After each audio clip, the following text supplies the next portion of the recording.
Sie hören Sport und Musik. Das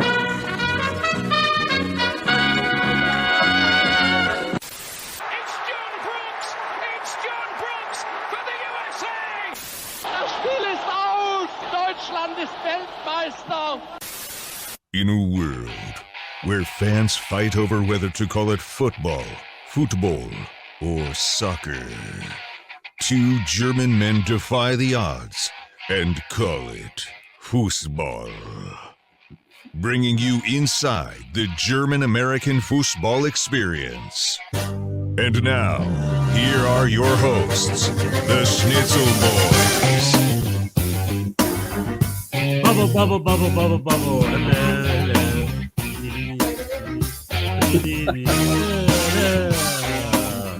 Spirit fingers. Spirit fingers. Perfect spirit for MLK Day. It's MLK Day today. Martin Luther King Jr. Day in the United States. Yep. Big holiday here. Probably an even bigger holiday in Germany. Probably. And I don't think they celebrate. no, they might. That might be a national holiday here in the States, the United States of America. But I think last year we had an MLK Day show, and I forgot to mention it was MLK Day. So I'm not going to make that same mistake twice. Oh, yeah, and it's always on Monday. Always on Monday. It's always on Schnitzel Day. It's National Schnitzel Day today. Yeah. Every week. So right before the broadcast, we were talking about seltzer water, or as I call it a lot, I always call it Krummelwasser. Krummelwasser. Kribbelwasser? Krummelwasser, which is like Krümmel oder Kribbel? no Krummel. Oh, Like breadcrumbs. my grandmother used to refer to it as Kribbelwasser. What's a kribbel? Kribbel is like I'm gonna look it up. Say something else. Well, Krummelwasser is like baby talk, right? We used to say it all the time as kids, and just in the family was how we call it. Krummelwasser. We just call it all Krummelwasser. Krummelwasser translated means crumb water, like breadcrumb water. It's like water with crumbs in it. But I think in Germany, I've gone to places and stuff and be like a Krummelwasser bitte for fun, and they never bat an eye. They're just like, okay, halbe Liter or 200 milliliter or whatever. You know how everything in Germany is with little liters and stuff.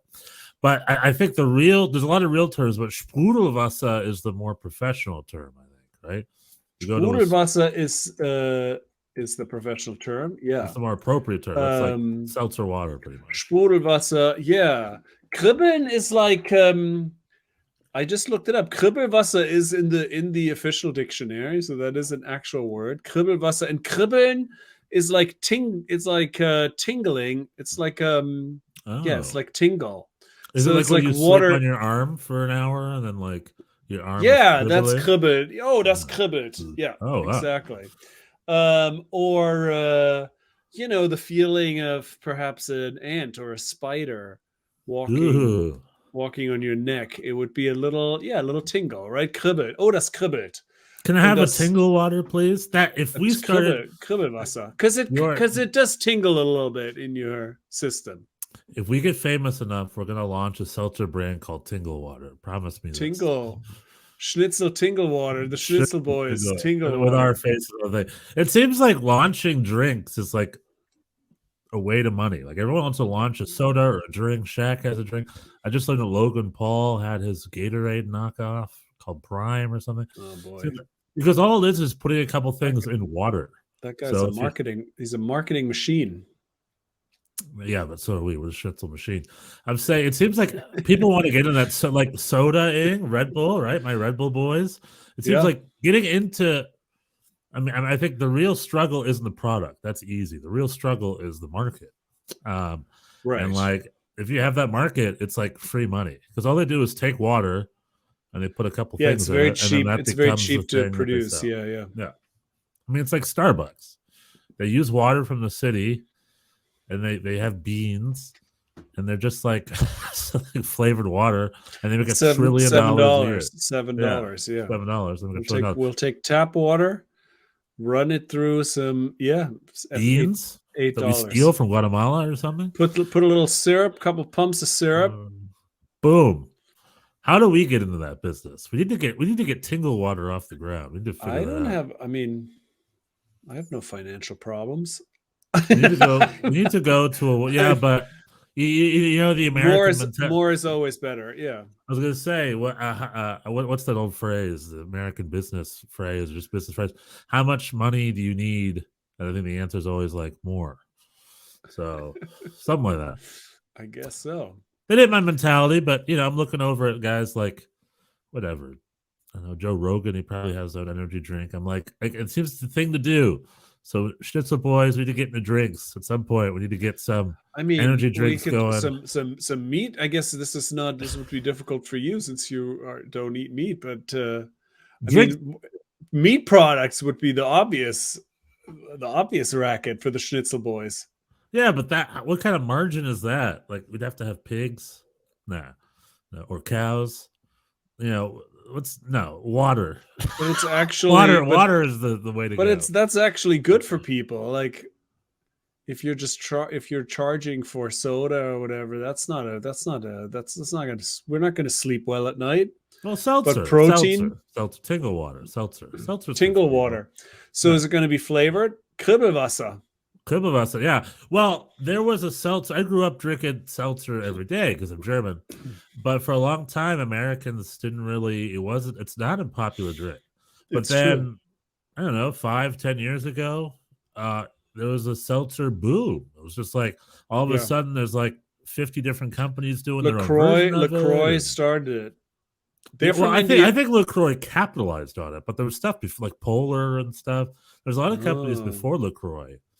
Or maybe I'm wrong. Maybe I'm underestimating how. I don't know. I think LaCroix has been around for a long time, and they are from Indiana. It's not it's like and they just kind of, I don't know. They would just sort of, things just took off.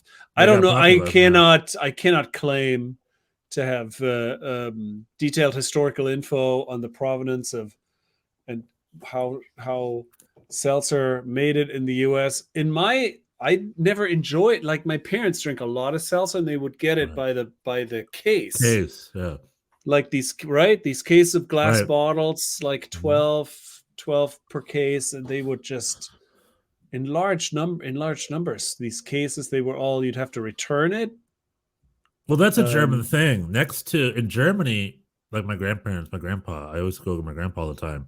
Next to the grocery store, usually attached to it is like the liquor mart, not liquor mart, like the what's it called, the soda and water Getränkemarkt, drink mart, you can buy drinks. Like it's not like, I mean, I guess you could buy it in the aisle, but it's common in Germany if you like some certain drinks, usually like I was gonna say Kummerwasser, usually seltzer water, or this thing where they carbonize apple, like Apfelschorle. Oh, Apfelschorle, yeah. Or like Fanta or something, or even Coke or whatever. And lots of alcohol too. Lots of beer beer at the place. You buy it by the case. It's done in cases, unrefrigerated. You get it by the case, and then you take it home. You usually have 16 or 12 bottles, and when it's done, you go and you exchange it. It's just it's like an open exchange program. That's just a common way to do it. But the other thing, I don't know, did you experience this? Might just be my grandparents. They never refrigerated anything. Everything was always pretty room temperature. Like they had the cases in the kitchens or in the cellar, and like it was cool, but it was never cold. They didn't do cold. Yeah, same. And I don't because they would consume them at such high volume, like it would just be impossible to refrigerate. Yeah, that's still the case with my parents. Yeah, they have them in their garage, so there's a little bit of they're not like, it's a little below room temperature, but not ice cold. Yeah, that's true. Well, that's supposed to be bad for you, right? Like it's bad for your system if you drink things that are too cold. I don't know. True, but I love it. But like, there's a difference between drinking room temperature stuff and cold stuff. You can feel it. Room temperature stuff goes down easy. Cold, like you feel it. Yeah. But I don't know, like, because it's like the closer to your body temperature it is, the less of a shock your system gets. And to this day, my parents, who are also in retirement age, they drink all their water lukewarm. They drink it all room temperature. And I'm just not about that. I don't know. I want it cold. I got ice. You want it cold? Yeah. You're an American. Yeah, I don't mind but the beer in Germany, people are usually pretty, unlike England, where it's also the Right. beer is Room definitely temperature. room temperature. In Germany, people are feel stronger about that. They want it to be colder. Yeah, German fridges are small, and there's only space for the It's beer. only So everything space else has to hang out in the you gotta garage. decide Butter either and stuff. Yeah. the beer or the Kribbelwasser. It's an easy decision. Obviously, Yeah, the Kielbasa, Kribbelwasser goes in the basement. the butter, the milk, all that goes to the garage. The beer goes to the Butter. fridge because it is. But do your parents? This is a source of contention in my family, or used to be anyway. Do your parents refrigerate their butter? Well, my parents don't consume butter anymore. My parents only do like the stuff from Whole Foods or whatever. It's like canola oil butter. Oh, like the margarine, the margarine, margarine. yeah. And but it's also very health margarine. Back in the day when we had regular butter, I think it was refrigerated, and that would piss me off because it was always rock hard. Rock hard. Yeah, my parents never. The butter was always there was a special butter. Right, we had that too. In a special ceramic kind of butter thing, and that was just sitting out. So the butter was room temperature and ready to go. This also, though, I think that makes sense. By the way, is it a bad I agree. thing? I agree. Yeah. No, I don't. But here in America, it's basically, like asking somebody to eat salmonella for breakfast. Right. If you're not, people have like concerns about bacteria. This also speaks, though, to the fact that people don't heat their houses in the same way, right, in Germany as they do in America. There's just a different, here it's like everything is super hot in the winter. New York especially, because you can't you can't individually regulate your temperature. But in general, people here, houses are warm everywhere. Like everything gets heated. In Germany, that's not necessarily the case. You heat your living room, right, and that's probably it. You're not going to heat your kitchen. Well, Germans are more efficient. You're not going to heat your bedroom. Well, Germans are smarter and they're better engineers. So they have something called a Kachelofen. And a Kachelofen, this is sort of not everything, but in a German house, the idea is it's built out of stone. And then the German stone walls can either radiate heat or also radiate coolness very naturally. And then they have a Kachelofen in the basement where you burn little wooden pellets. And then that slowly radiates the heat from all the walls in your home and sort of emits heat. And then during the summertime, you don't need to turn it off. And then your stone walls in the heat emit coolness. So that's why there's also not a lot of air conditioning in Germany either. Right. That's just sort of the way they do it. It's not. It's way more efficient, better for energy, but you can't shoot like it's here in the States. You can have these things where you regulate exactly the amount of temperature you want at any given moment. Oh, yeah. I mean? Well, now that's more of a thing there too, but it certainly didn't used to be. Yeah. I'm talking more of the old days because a lot of my references are from when my parents were kids, which is a long time ago. I mean, at this point, it's been a while for me too. But conceptually, that makes more. Like I would rather live in a house like that. That makes way more sense to me, especially in our modern era of. Like my gas bill just went up 10 times. Did you have the same thing? Natural gas is 10 times more expensive all of a sudden. Like I went from paying $5 a month, and my last bill was $50.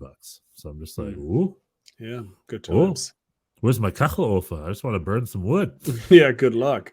And in Germany right now, they're being very creative because of the war in Russia. They've had to cut off oil supply. They've been very energy dependent on Russia, and they're trying to find different ways. Yeah, hallelujah, get off that back. But they spent 100. It took 100 days to build. I don't know. They're just Germans are very industrious. They're figuring it out, and they're getting off the oil, and they're going out to other things. So they're doing it. They're doing it. Doing it, yo. All right. But anyway, so we can talk about all these things because there's not a whole lot of soccer going on. No. Well, we got the Bundesliga coming up this weekend. We can finally thank the Lord. Thank the Lord. Yeah, There's some fun MLS. there's some fun MLS and U.S. soccer stuff to talk about. I want to talk about that. So Bjorn, are we doing? You want to do MLS USA stuff first, or do you want to go to the Bundesliga? Well, if you got stuff to talk about, please go ahead. I'm. All right. I will pitch just like Past the Horn or whatever that show is called, Around the Horn. Around the Horn. Around the Horn. I'll pitch a couple topics. I'll latch on. I'll latch on to something.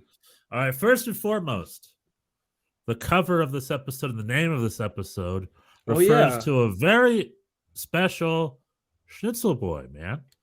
Julian Gressel. He's American now. Gressel just got his U.S. passport, and supposedly it's going to be announced on Wednesday, I think. He's part of Camp Cupcake this year. He's part of the U.S. roster. I'm going to go to the Colombia and the Serbia game, and supposedly he'll be playing. So that is true. He is congratulations to Schnitzel, Julian Schnitzel Gressel. Very good. He'll never play for Germany. He'll probably, I don't want to say never, but it's not likely he'll break into the super duper senior World Cup U.S. squad either, because he's like a winner, and we got wide open. Yeah, perhaps, but he's going to be playing for domestic U.S. squad, and he's going to be playing for the United States of America. He moved here. He bought a big house in Washington, D.C. I think he has an American wife, so he's like, I'm an American man. So give it up for Julian Gressel, the ultimate Schnitzel boy, doing it right. Yeah, very good. Very good. Yeah, I saw that. That's good that you're bringing that up. Yeah, he'll be in. That's going to be an interesting roster. On Wednesday, they're going to announce it. Yeah, we'll see. I think Hudson has in store for us. Who knows what the hell's going on? Who knows what the hell's going on?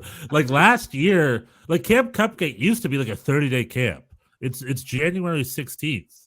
So 2 weeks are gone. Although, from what I understand last year, because I went to the game last year, I think it was only a 10-day camp. It was around the same timeline. I think it was, they announced it around now, or they already had announced it or whatever. But it seems that all the people have been approached. Like, I think the contracts have been signed. They just haven't announced it. They'll announce it on Wednesday, and then I assume they'll be down here at the Dignity Health Sports Park, whatever the heck it's called, down there in Carson, probably this week or the weekend or next. I don't know, who knows. But they're coming.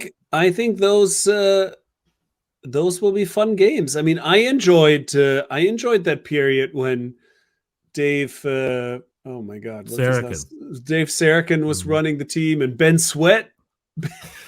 NYCFC legend Ben Sweat got a couple of caps at left back, and it was immediately clear that was never going to happen again. But I think those games are going to be fun. You don't know. It's a complete wild card. You don't even. I'm excited. It's going to be. Very hard. Like if I would predict a starting lineup for one of those games, I wouldn't expect to get more than 3 or 4 people correct. It's going to be a wild ride, and even in going live, you're going to have such a good time, kind of getting a vibe of what these players are like, and it's going to be fun. Maybe Eric Ronaldo will be there again, and he'll bitch and complain again. I don't know, but it'll probably be like Kellen. He's doing it wrong. Eric Ronaldo is doing it wrong. He had a tweet about how he got into it with Alexi Lalas. It was like, oh my God, our two dumb uncles are fighting. I know. Yeah. It's like, come on. 2 of the dumbest people in U.S. soccer are going at each other. And Alexi Lalas was on Eric Ronaldo's podcast only a couple months ago, and they spent an hour talking. And they both started with being like, hey, we have our differences, and then we just go. And I'm like, I just love it. It's like the 2 different weird-ass alt-right uncles going at each other. Hey, we have our differences, but we both love attention. So I know. But so to summarize this tweet storm between Uncle Eric and Uncle Alexi, we don't even have to, but okay. Eric was like, I took a small team and I beat the U.S. Open, which he did. He took Eric Ronaldo has a record of taking. I think his big moment was when he coached a team called Cal FC, which was I think in Fresno or somewhere in California. Very small semi-pro team, essentially, and took them to like the semis. It was pretty far. I remember that year. They started knocking off all these big teams. America's Roberto Martinez. Yeah. Well, I think this club's a little small. In FA Cup terms, that would be like taking Wrexham to the semis. It's pretty impressive. And Alexi Lalas tweeted, "So can I." it's like Alexi, you've never coached a day in your life. And then Eric Ronaldo got very defensive about it. Defensive and listed his failures, which he has a lot failures of. And getting fired as a. He used to be my general manager back in the day. He was fired for that. He was fired from his San Jose job. He was fired from the LA Galaxy. He was fired from MetroStars, so he became a talking head. That saved his ass. If he wasn't a pundit, God knows what he'd be these days. And Eric Ronaldo correctly is like, "What the hell are you talking about? You're a total failure." And I just love that because Eric is right, by the way. Yeah, but he hasn't been able to hold down a job either. No, Eric Ronaldo gets fired too. Eric Ronaldo has that quality of being able to pick a fight in an empty room, apparently, and does not hold on to his employment. Anyway, yeah. But speaking of the LA Galaxy, if we're doing the whip around, this is my other topic. Yeah. Oh, okay. Yeah, please. Then take it away. I don't want to steal your thunder. Yeah. That was interesting. So at the end of last season, they announced this huge Pasadena Rose Bowl game between the LA Galaxy and the LAFC. And I was like, oh, that'll be fun. I looked, the tickets are a little too pricey for me, to be honest. I'm going to wait a little bit. They start at $35. This is the Rose Bowl. They have 90,000 seats to sell. And I'm like, why would it be more expensive in a bigger stadium? But anyway, that's neither here nor there. It's supposed to be a big game, right? Big old mega super game. Done by the LA Galaxy. The LAFC are just guests. They're not really part of this. This is an LA Galaxy thing, engineered by Chris Klein. Now, Chris Klein is just a week or two ago, I think it was a week ago, was just announced that he re-signed his contract. Now, LA Galaxy hates Chris Klein because under Chris Klein's 11-year tutelage as president, they've won nothing, they've barely made the playoffs, and they've been penalized for doing illegal player rule breaking, right, rule breaking, and that's been Chris Klein. Like, that's a night and day difference from Wiki's tutelage or management before him, and the fans have had enough. They're just lots of complaints, lots of rule breaking, poor transfer decisions.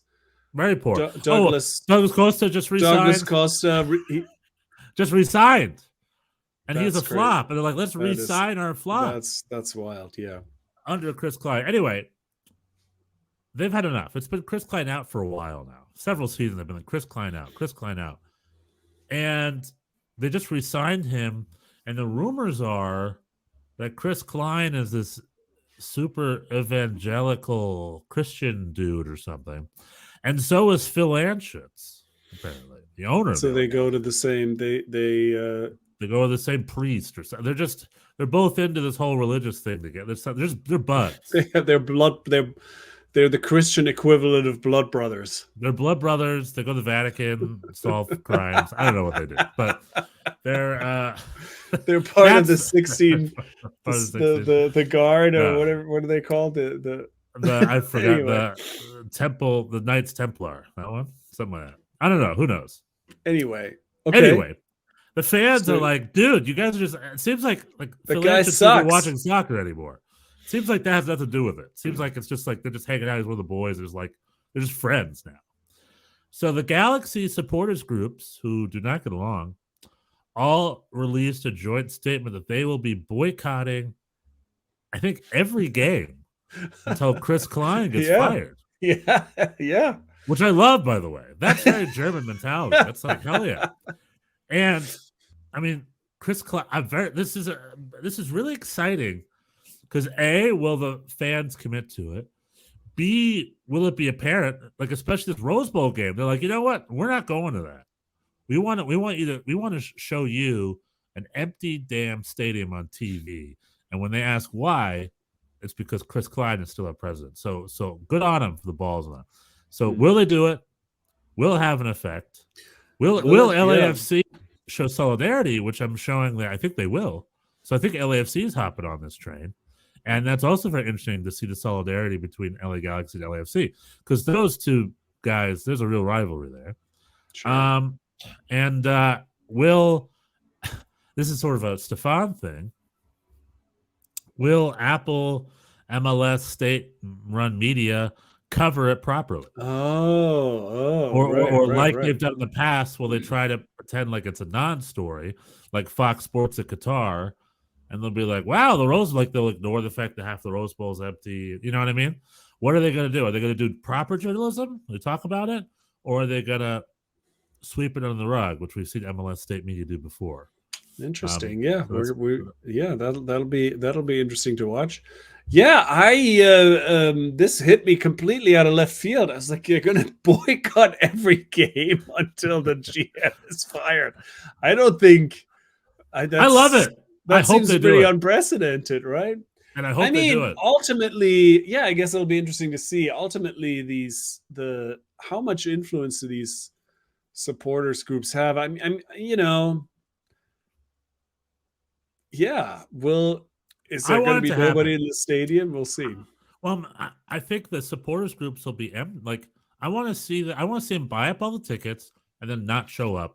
And I want to see a quiet, empty supporters thing, because MLS fans get pushed around too much, in my opinion. And I want to see them. I really want to see them speak back. And if this is a coordinated effort that works, I would be a huge fan of it. I would love it. And I think it would set a great precedent. All right. Yeah, I mean, definitely. It's very German, right? The Bundesliga is full of this. Oh, yeah, the Bundesliga does this. Although I don't know. Yeah, they have a lot of opinions also and do this kind of thing. It's usually not that focused on individuals it's usually more issue driven in my recollection of these kinds of things. So maybe they wanted that, but yeah, remember they wanted the Schalke director out. Oh yeah, that's true. Right, because there was some racist accusations. Yeah. I mean, they're all racist, but he got caught. I mean, I sort of sometimes laugh. We've had some heated meetings at NYCFC of supporters groups or season ticket holders who had New York Red Bulls has the cake to that, though. You have the right. You've had the town the legendary when they fired Mike Pecky. When they fired Mike Pecky, there was a town hall. And that will go on his record as probably the most fans versus establishment or whatever I think has ever happened. I remember when Toronto also signed. Who did they sign? Was it Lewicki? No, it was Gressel. Who was the big super manager they signed like 10 years ago to fix Toronto? And he did. His name was it Lewicki? Oh yeah, Tim Bezpachenko. Is that his name? Nah, he was part of that crew. He was the general manager, but it was his boss. The guy they hired, anyway, a big American super exec who I think it was Lewicki. Like he came from LA to go fix Toronto or something, and he did. He spent a lot of money. He brought in the Italian superstar, little Ant. His name escapes me at the moment. And he brought in Michael Bradley and Josie Altidore and blah blah blah, and then they went on an MLS Cup little mini dynasty. But there was a big meeting. He sat with the fans. He apologized and he promised them he'd fix it all. And blah, blah, blah. That was less contentious, but that was more one of the examples of like the fans meet the manager. Right. Now, if LA had that, which they might have to, if like Chris Klein sat down with the supporters groups, it might be a New York Red Bulls 2.0. Because for those of you who don't remember, when Mike Pecky just won the Supporters Shield, or he did, he just made it to the semis. Like he was he was our first winning coach we've ever had. And then Baldy McGee, what's his name? I forgot. Oh, God, I wish I need to remember these guys' names. It's escaping so many names. Our sport director, some guy from the MLS office, a bald dude, fired Mike Pecky. First thing he did, like right away. And we're like, what? And then he said, I have a 300-page plan. We have these sensors. He had this whole 300-page plan. Oh yeah, he had that binder. New philosophy and a binder. And we're like, what the hell? You just fired our winning coach. He won the Supporter Shield 2 seasons ago, and we got eliminated at a last-minute goal in the semifinal playoffs last year. It's like he was great. Like, let's do another one. And then what ended up being kind of like it was right. Was Richardson, Ali Richardson? Was his Ali name? Curtis. Ali Curtis, thank you. Ali Curtis, who is now in Toronto. Who's now up right? in Toronto. Yeah, with a Or lot he of wasn't. Yeah. Right. Toronto caught. Funny that Toronto ended up catching all of our formers. When you get fired in your Red Bulls, Toronto will grab it. Like Robin Fraser was one of those. But anyway, then he brought in Jesse Marsh, and then under his then he himself was fired. Jesse Marsh just took over, and under Jesse Marsh we were even better. So it ended up being like a good move, but it was such a weird, suspect move at the time to fire a successful coach because you have a 300-page plan or something that he refused to divulge to everybody. My binder says Petke must go. My binder, look, this will win. And then on the fan page, they said, look, we found it. We have the 300-page plan. They did this joke PowerPoint presentation of just like bald guys, other famous bald guys, just like making fun of Ali Curtis, but it was such a weird move. Anyway, but it led to a town hall where everyone was yelling, and one guy's like, why did you fire Petke? Why did you fire Petke? I love the passion. And I'll be honest with you, I think they lost a big chunk of fans that day. And then one guy asked, hey man, where's my this is maybe a question an NYCFC fan should be asking now. He's just like, when the team started, we had Roberto Donadoni, we had Thierry Henry. He's like, who is my marquee player that will make me want to buy tickets? Who is that moving forward? And they're just like, it's like, we do not. I think they gave him a very corporate answer, but it was very clear that they were not going to sign players like that anymore. And New York Red Bulls fans are still harping on that, which I think is a little ridiculous, to be honest. But I'm wondering, does NYCFC have that? Are there people like wondering where the next Frank Lampard is? Are there people missing? Well, like I don't think. I mean, the team's been successful, right, in the past, even without these names, and I think people for the most part have embraced the approach going for younger players. There's always some, I mean, even a few months before we won MLS Cup, there were these burn it all down people holding up banners in the stands that wanted everybody fired, like Lee out, Sims out, Ronnie Dyla, everybody had to go. So there's always, I mean, that's it's part and parcel of the American soccer experience. There's a certain amount of people who always think that being disgruntled and angry is a sign of authenticity. Like that's what real, because that's where that's what the English do. English fans are always mad, so that's what we have to do as well. So there's always that, but I think in general, I don't think people are too upset. Although right now, I don't know if you want to dive into that, right? I mean, I'm trying not to panic because this often happens. The signings come late and preseason starts early. And so there's always that moment of, but I mean, NYCFC, they've announced their preseason roster and it's pretty dire. Like there's a lot of kids, there's a lot of draft picks, there's a lot of NYCFC 2. And we'll see how that goes. I'm sure there's people coming in, but so far, I mean, they re-signed Justin Hack. I mean, that's like basically the biggest, how desperate we are when that was like, oh, thank God Justin Hack is back. When it's like, okay, I mean, he's great, but it's like, it's just New Red Bulls is the same thing. New Red Bulls is the same thing. We just, I mean, but I'm okay. We had a couple announcements the other day. We extended our loan with Kyle Duncan. Says that's our like Justin Hack move. Yeah. We signed Lewis Morgan to a big old fancy new kind. He's like our new leader now.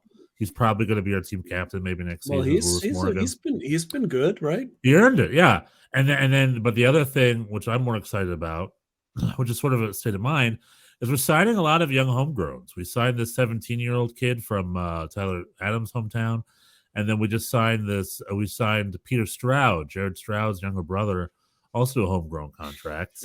He's like a young dude out of college, but he was part of the Red Bull Academy. those are the guys. Like for the New York Red Bulls, for me as a fan, those are the guys with the most potential. Those are the ones to be excited about because those guys, like a Caden Clark, Right. like a Daniel Edelman, they can just show up and become good players, and then become good players. And I'm like, that's really what is it? What are we doing here? You know. So for NYCFC too, that's why I ask you about the young kids. Those guys you don't know much about. Maybe those guys, the sky's the limit for those guys. Maybe I they'll mean, break yeah, out. but it's also So, it's like some of them are very, we have these two. Remember, we had that bid when he first signed of Maximo Carrizo, right? When I went to his house and to congratulate him, but he wasn't there. And he now, or Christian McFarlane is who are you another talking one. about? Wait, hold on, who? I'm talking about these. I think this.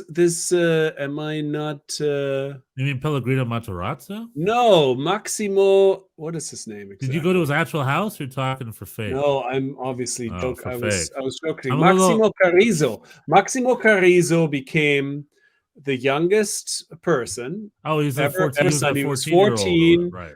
and he made He went to his house, but he was at his friend's sleepover party. Right, he wasn't there.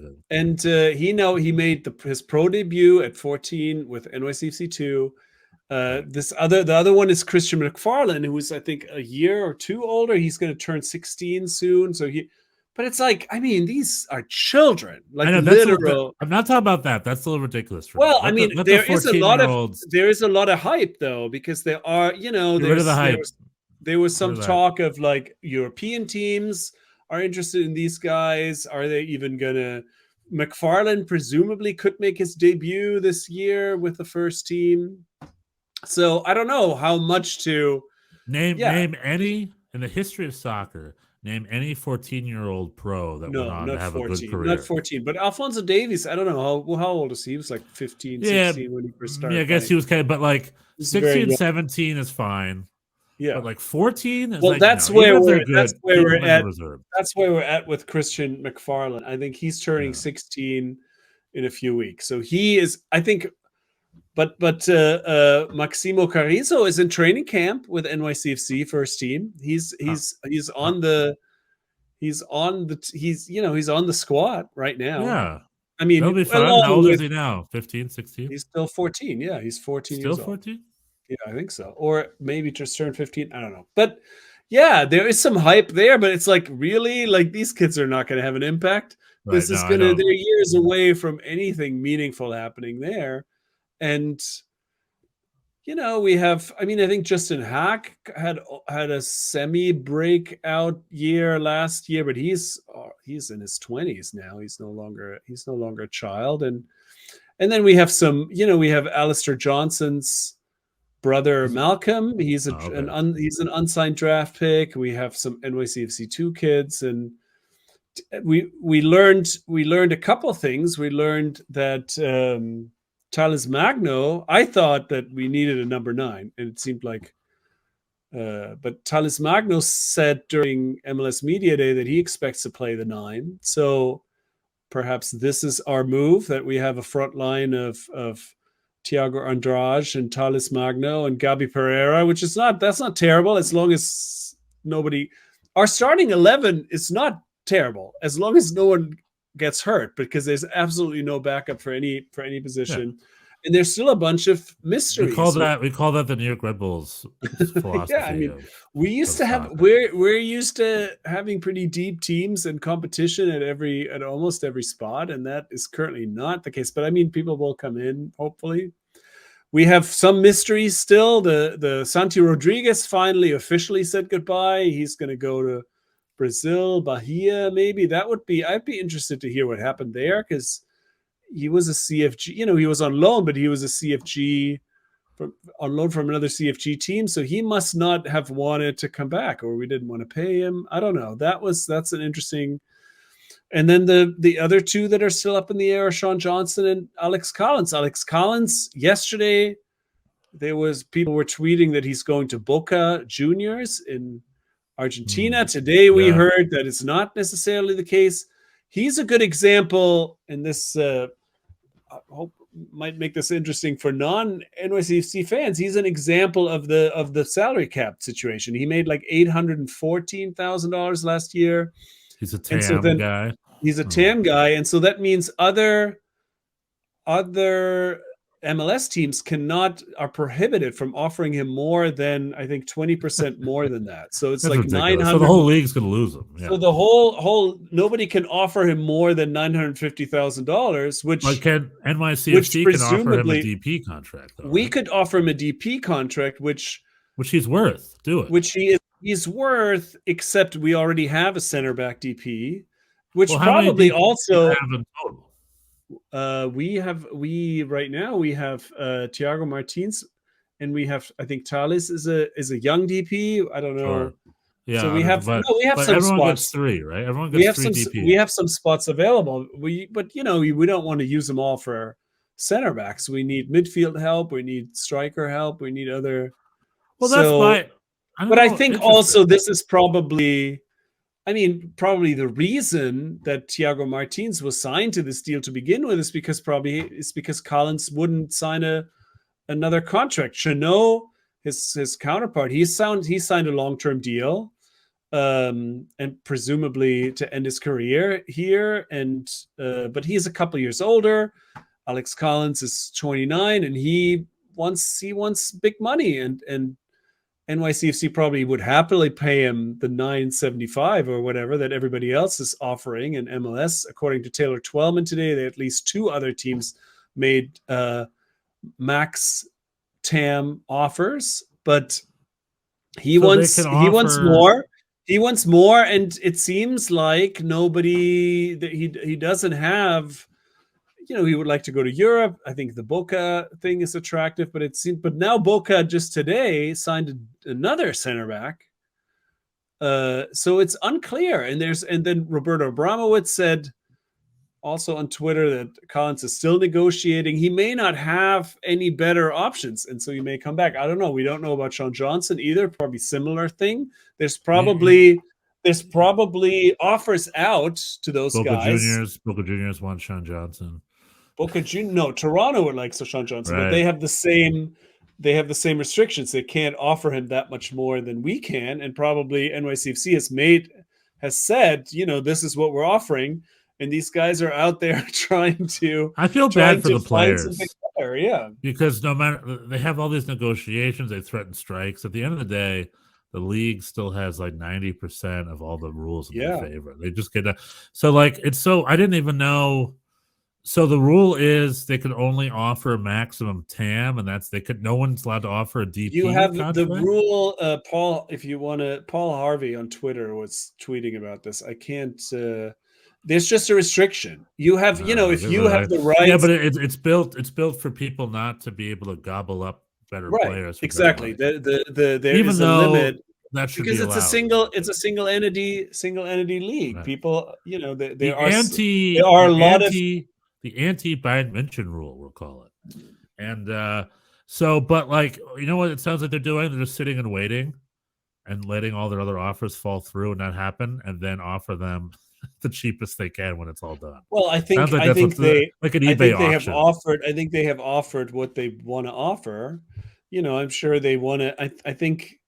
I think, like I said, I think the Thiago Martins was probably brought in because Collins wouldn't sign the long-term deal, and so now they're probably like, well, we don't want to have 2 DP center backs. That makes sense.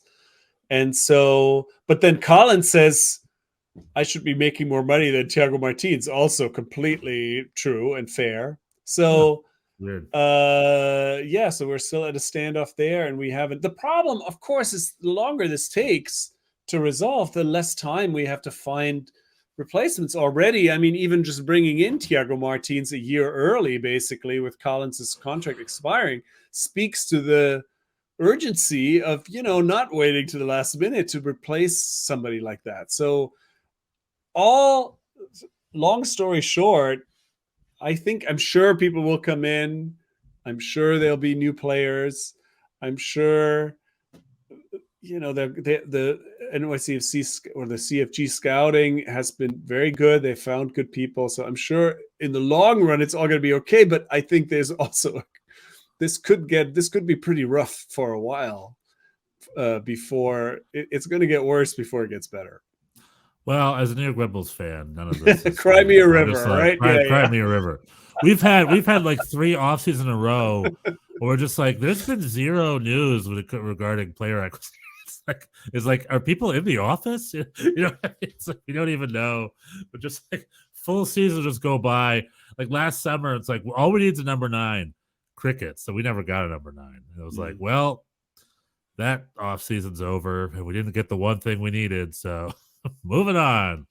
You know, and this off season for us has been surprisingly busy, but in a very average for anybody else type of way. Like we got Corey Burke. We signed Lois Manuel to a permanent deal finally. We signed Luis Moore a new contract. But then the rest is just about bringing in young homegrowns. Just bringing a bunch of young homegrowns. That's probably going to be it. Really, our number 9 is Manuel and Corey Burke. We'd love to get rid of Patrick Klimala, but no one wants him. One wants to take him off your hands. We're probably going to hold on to him for a bit. I don't know. If I'm New York Red Bulls, I'd like call Poland and just be like, let's just do a straight up trade. It's like, give me one of your young guys and I'll give you Patrick. We'll take anyone. We'll take anybody because it's a real wild card at this point. Or like, you want a number 9? We'll take a right back or something. You know what I mean? Call Sporting Wrocław or whatever, one of those clubs, and be like, we'll give you this hot young Polish number 9, huh? If you'll give us your right back, whoever that may be. You know what I mean? I'll just take anybody else. Cut together a highlight reel that looks decent. That worked from a couple years ago. Yeah. It's wild, right? The international, If I were the sporting director, that'd be I'm trying to pull a bait and switch for the Polish club. Try to sneak one past them. Yeah.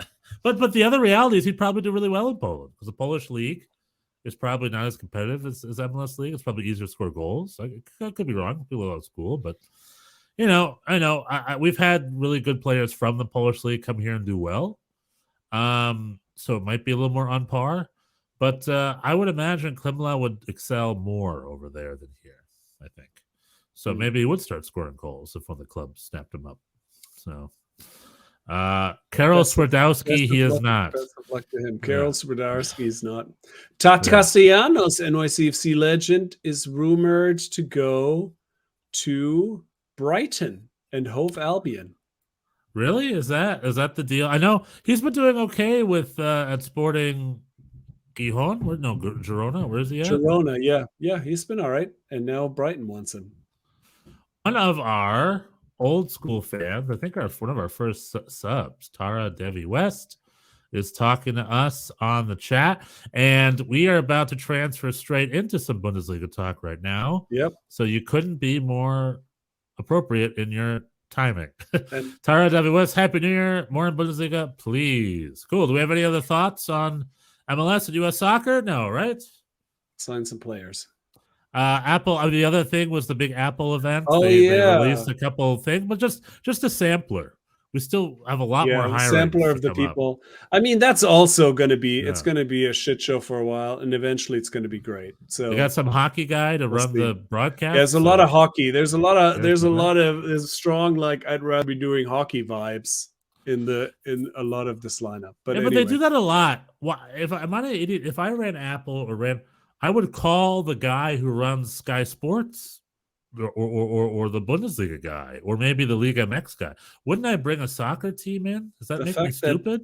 Is that too expensive? that Steve Cangeloso made the cut fills me with Cangelosi. suspicion. Okay, show respect to Steve Cangelosi. I like Steve Cangelosi. All right, good. I don't love Steve Cangelosi. That makes one of us. What makes me really unhappy is apparently JP Della Camera will not be involved, and that is bad. We need to get JP Della Camera involved because I love JP. It's the Schnitzel, boys. It's the